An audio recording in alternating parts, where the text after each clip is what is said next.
అయిపోయింది Neelima. Right, thank you లీలా. నెల్లూరులో భోగి వేడుకలపై మరింత సమాచారాన్ని మాకు స్పోనెంట్ మహేష్ అందిస్తారు. మహేష్. ఉమ్మడి నెల్లూరు జిల్లాలో భోగి పండుగ వేడుకలు ఘనంగా జరుపుకుంటూ ఉన్నారు. ప్రధానంగా చూస్తే ఈ ఏడాది ఈ భోగి పండుగతో మొట్టమొదటి పండుగ స్టార్ట్ అవుతుంది. ఈ ఏడాది అంతా కూడా సిరి సంపదలు భోగభాగ్యాలు తమకి కలగాలని ఆ దేవదేవుడిని ఆశిస్తూ ఈ భోగి పండుగ జరుపుకుంటూ ఉన్నారు. తెల్లవారుజామున దాదాపు 3 గంటల నుంచే భోగి మంటలు స్టార్ట్ అయ్యాయి. మనతో పాటు పలువురు ప్రజలు ఉన్నారు, వాళ్ళని అడిగి మరిన్ని వివరాలు తెలుసుకుందాం. ఏమంటారమ్మా, ఏంటి భోగి పండుగ విశేషాలేంటి, ఎలా జరుపుకుంటున్నారు? మేము బాగా జరుపుకుంటున్నాం అండి, ప్రతి సంవత్సరం చేస్తాము ఇలాగే.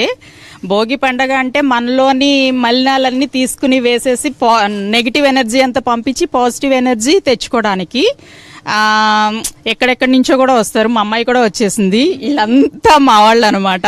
ఆ చిన్నపిల్లలు అప్పుడు తీరు వేరండి, ఇప్పుడైతే అసలు మాక్సిమం అంత లేదు. కానీ జనాలు ఆచారాలు పాటించడానికి చాలా వరకు ప్రయత్నిస్తున్నారు, కానీ టైం దొరకటం లేదు. ప్లస్ కొన్ని నెగిటివ్స్ వస్తూ ఉన్నాయి. అది మేము చేసినట్టు చేసాలంటే ఇప్పుడు ఎక్కడా కుదరడం లేదు. అది అసలు మేము ఇక్కడ ఈ ఏరియాలో ఒక 20 ఏళ్ళ నుంచి ఉంటున్నాము. 20 ఏళ్ళ నుంచి మేమందరం ఒకటేగా భోగి అంటే మా అందరం కలిసి చేసుకునే ఒక మంచి పండగ. చిన్నప్పుడు మీరు అన్నట్టు ఎవరిది ఎక్కువ మంట వచ్చేది అని పోటీలు పెట్టుకొని చేసేవాళ్ళు. ఇప్పుడు అంత మంటల్లో పెట్టుకోవడానికి పోటీలు పెట్టుకోవడానికి కర్రలు పెద్దగా లేవు కాబట్టి తాటాకులతోనే సర్దుకోవాలి కాబట్టి మంట ఒక అరగంట గంట ఉండేసి అయిపోతుంది. కానీ అయిపోయిన తర్వాత అందరం కూర్చొని మాట్లాడుకోవడం అది మాకు చాలా సరదాగా అనిపిస్తుంది. సార్, అసలు ఏంటి భోగి విశేషత ఏంటి? ఎక్కువగా ఈ భోగి ఎప్పుడు వస్తుందంటే అందరికీ పంటలు చేతికి వచ్చిన తర్వాత పల్లెటూళ్ళలో అయితే దీన్ని చాలా గొప్పగా చేసేవాళ్ళు.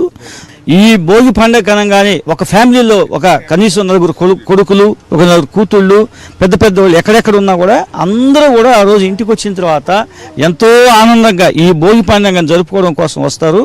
మేము ఇక్కడ అందరం కలిసి ఎంతో ఆనందంగా ఈ చిన్న పిల్లప్పటి నుంచి వీళ్ళందరూ కూడా ఎంత పిల్లలప్పుడు అప్పటి నుంచి అందరూ కలిసి భోగి పండుగని ఏదో అనుకోకుండా 100% ఎంజాయ్ చేస్తామండి. ఈ భోగి రాబోయే రోజుల్లో తమకి భోగభాగ్యాలు కలిగించాలని, సిరి సంపదలు ఇవ్వాలని చెప్పి ఆశిస్తూ రాత్రి 12 గంటల నుంచి కూడా భోగి మంటలు వేస్తూ ఆనందంలో మునిగి తేలుతున్నారు. ఇది ఇక్కడ పరిస్థితి.